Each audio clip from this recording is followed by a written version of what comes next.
Here's the truth about home inspections that everyone needs to hear. Well, not everyone, buyers and sellers, okay?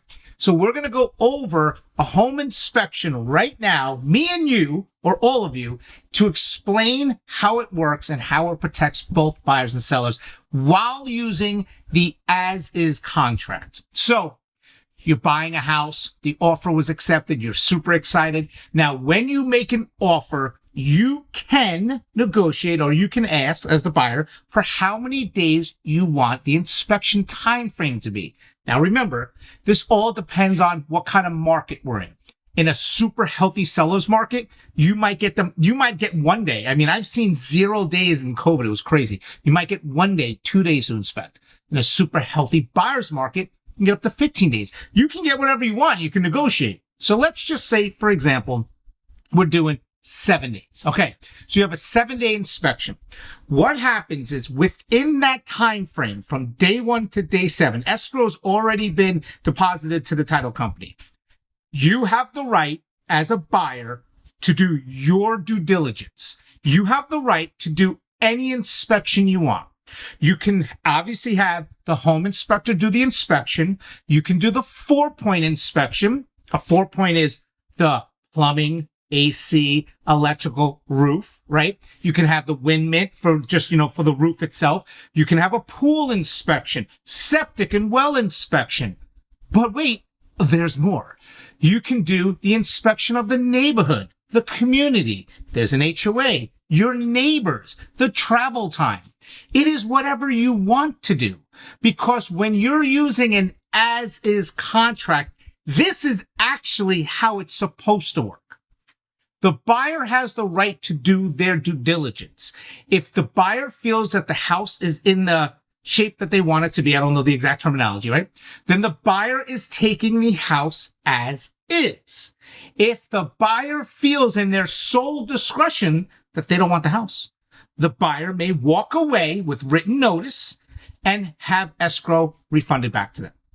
But how we do it and how we twist it nowadays is really we go, I, the buyer, am not interested in this house anymore unless you fix all these items. Now, how does the as-is contract protect the seller in an inspection time frame? Well, the seller has no reason, rhyme or reason, to be pushed into or forced into fixing anything, right? Because it's as is. So the seller does not have to do anything. But wait, let's talk about this.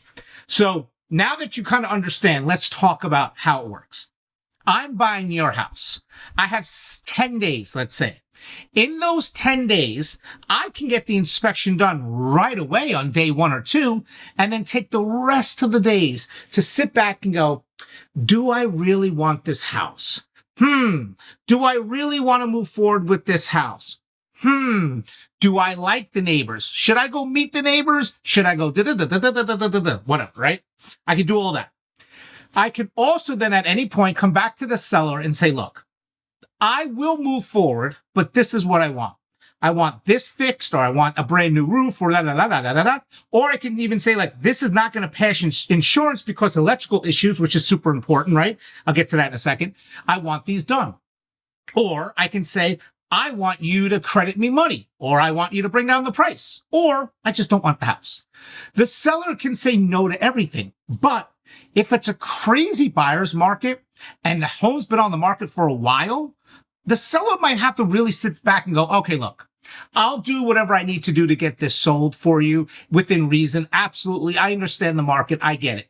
By the way, excuse me, that's why you should be doing pre-inspections when you're thinking about selling, because a pre-inspection is a really good idea. More comments for that.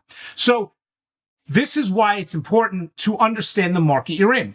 Yes, some buyers might shoot for the moon during the inspection, but hey, if a seller has a ton of equity and they need to sell whatever, they might just be like, sure, whatever. I've seen sellers do anything and everything, right? They're like, yeah, whatever. Give me the whole list. I'll do it all.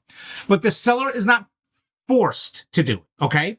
So remember, buyers can walk away in their sole discretion. Buyers can take the property as is, or with, even though it's not written within the contract, you can walk away, but say, I will stay if you do X, Y, Z. And then the seller can say yes or no. Now let's go back in time. In the year 2020, when the interest rates were 2%, sellers were like, I'm not even tying my shoes. You're buying the house as is because I have 75 other offers and I have people waiving their inspection. So a lot of times people still think it's that time. It's not that time anymore. Nowadays, a lot of these sellers don't have backup offers. They don't have anything and they're kind of backs against the wall. Well, you got to do what you got to do at that point, right? So why it's important to understand home inspection, but also insurance issues.